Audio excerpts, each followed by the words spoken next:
না এলে পরে স্বাধীনতার মূল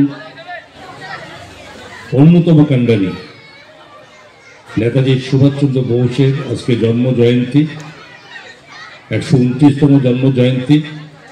এছাড়াও আরেকটি বিশেষ, যেখানে ভারত সরকারের মাননীয় প্রধানমন্ত্রী নরেন্দ্র মোদীজি 2020 সালে নেতাজি সুভাষচন্দ্রের জন্ম জয়ন্তীকে পরাক্রম দিবস হিসাবে ঘোষণা করেছেন।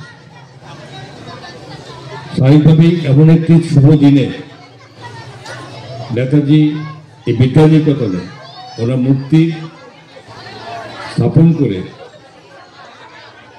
এবং এই স্কুলের পক্ষ থেকে যথেষ্ট ওনাকে সম্মান প্রদর্শন করা হয়। আমি এবং আমার হাত দিয়ে এমন একটি আজকে কাজ হয়েছে যেটা দেখে আমিও খুব আপ্লুত। কারণ মনে পড়ে যে উদয়পুরের বিভিন্ন এলাকা ঘোরার পরে, বিশেষ করে শহর এরিয়াতে নেতাজি সুভাষচন্দ্রের সেরকম কোনো বিশেষ মূর্তি আমাদের নজরে আসেনি।